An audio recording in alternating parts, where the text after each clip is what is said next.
Le programme concocté par l'association automobile AVHS, lors du rallye des Jasmins historique, était complet et attractif, pour les passionnés. Il était présent le 20 octobre 2012.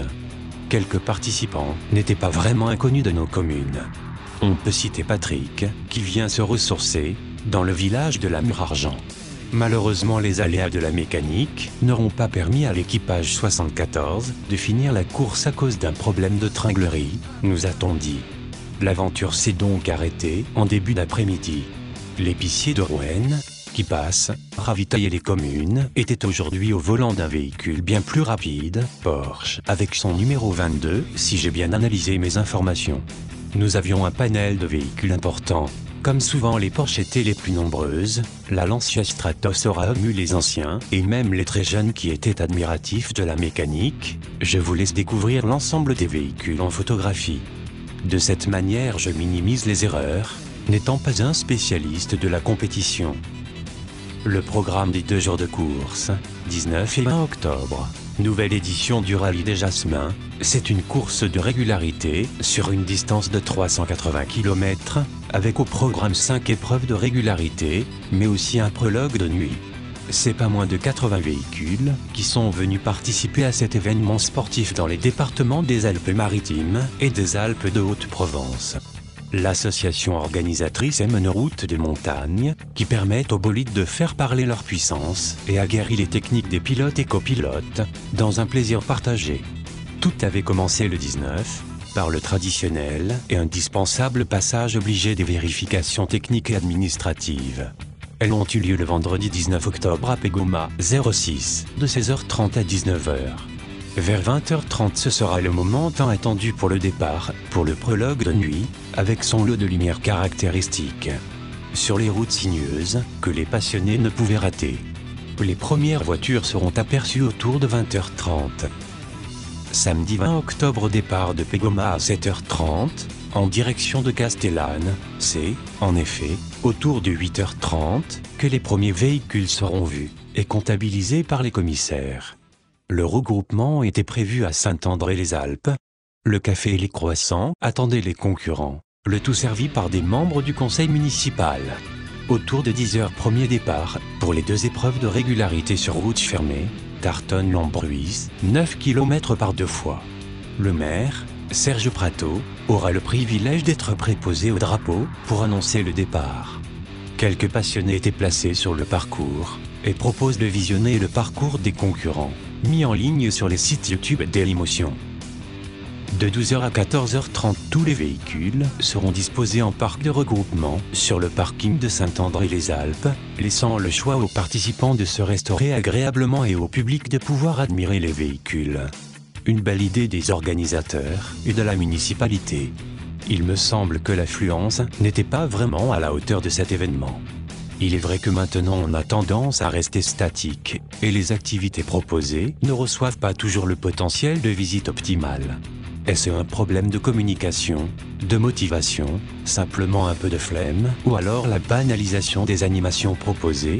La question est posée.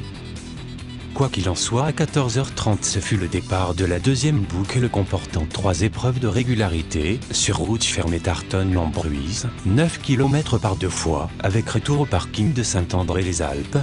16h, départ pour le barrage de Castillon, de Mandolx, 5 km.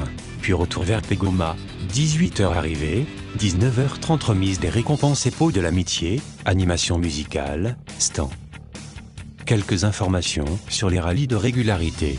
Un rallye de régularité, en anglais TSD Rally, pour Time, Speed and Distance, est un rallye automobile où l'objectif est de s'approcher le plus possible d'un temps idéal pour effectuer un trajet défini. La vitesse moyenne est généralement inférieure à 50 km/h. Ces compétitions sont le plus souvent réservées à des véhicules anciens de 30 ans d'âge au minimum.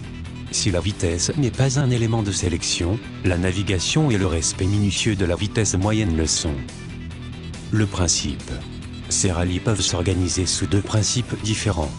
Le premier sous des règles définies par la Fédération française de sport automobile, FFSA, en accord avec les règles de la Fédération internationale de l'automobile, FIA.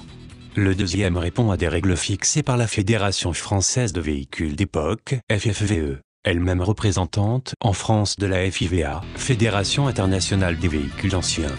Les rallyes type FFSA, VHR et type FFVE sont organisés sur route ouverte.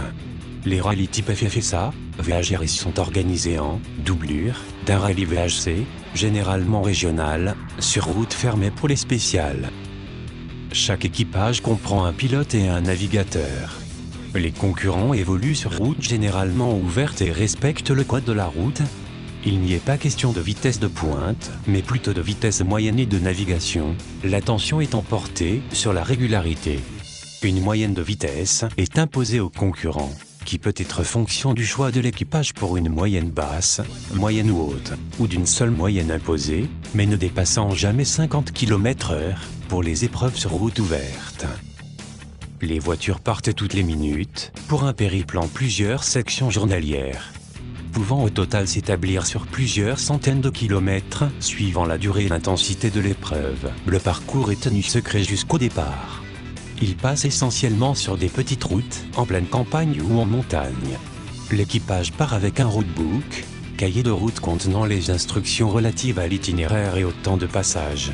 Le navigateur utilise généralement quelques instruments de navigation, chronomètre, table de moyenne en papier et si cela est autorisé, un tripmaster. Un tripmaster est un compteur ou un odomètre de haute précision, capable de mesurer avec une bonne fidélité la dizaine de mètres électromécanique ou électronique, voire un cadenceur électronique.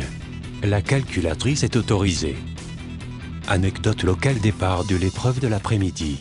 Je peux raconter une petite anecdote. À Saint-André, tout le monde connaît Arlette, la mère de Patrick Magot, dont tous les passionnés d'automobile saint-andréens ont suivi les exploits de conduite et de compétition automobile.